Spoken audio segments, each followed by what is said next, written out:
এই প্রথম কোনো ভোটের ফলাফল বের হওয়ার পর, শোচনীয়ভাবে শাসক দল পরাজিত হওয়ার পর, এমনকি স্বয়ং মুখ্যমন্ত্রী তার নিজের কেন্দ্রে শোচনীয়ভাবে হেরে যাওয়ার পরেও মুখ্যমন্ত্রীর চেয়ার ছাড়তে নারাজ।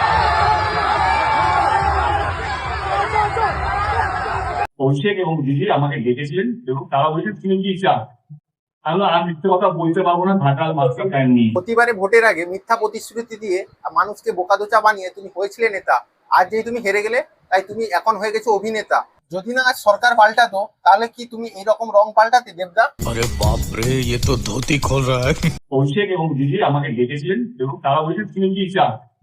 আমি আর মিথ্যে কথা বলতে পারবো না, ঘাটাল মাস্টার টাইম নিয়ে। রেজাল্টের আগে সবাই দিদি দিদি করতো, রেজাল্টের আগে সবাই দিদি দিদি করতো, মানুষকে মিথ্যা প্রতিশ্রুতি দিয়ে ভোট তারা চাইতো। নিজের পিঠ বাঁচাতে সবাই জয় শ্রীরাম বলছে, নিজের পিঠ বাঁচাতে সবাই জয় শ্রীরাম বলছে। যারা কোনোদিন ভগবানের নাম উচ্চারণও করেনি তারা আজ ভগবানের নাম জপ করছে।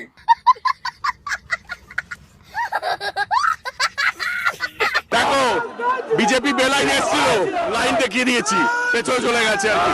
আমরা লাইনে দাঁড়িয়ে আছি ডিসিপ্লিন ওয়েতে আর কি। অতএব ঘন্টা দুই সময় দাও, 2 ঘন্টা পর ওদের কাউকে খুঁজে পাবে না। এখানে দাঁড়িয়ে থাকো এই গেটে, পালাচ্ছে কিভাবে দেখো সবাই। A few moments later.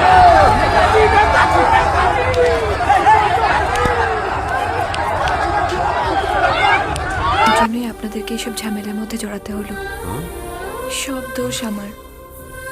I am very sorry. শুভশ্রীর একই অবস্থা, একদিকে স্বামীকে সবাই থুতু ছিটা করছে, অন্যদিকে এক্সকে সবাই থুতু ছিটাচ্ছে।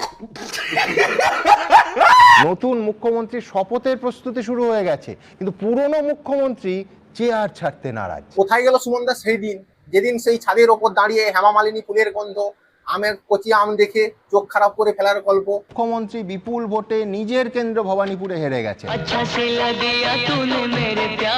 বলছি দাদা, টিএমসি কি 4 তারিখ অব্দি পেমেন্ট করে রেখেছিল নাকি রাস্তাঘাটে মার খাওয়ার ভয়ে, নিজের গায়ে থুতু ছেটানোর ভয়ে রংটা বদলে নিলে গিরগিটির মতো?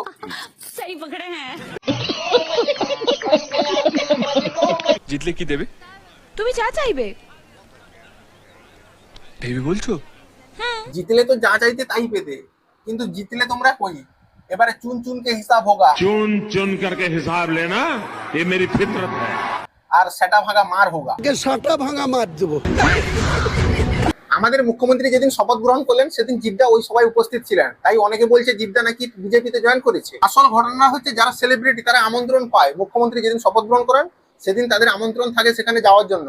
এর আগে যখন মুখ্যমন্ত্রী মমতা বন্দ্যোপাধ্যায় যেদিন শপথ গ্রহণ করেছিলেন সেই সভাতেও কিন্তু আমাদের জিদ্দা উপস্থিত ছিলেন।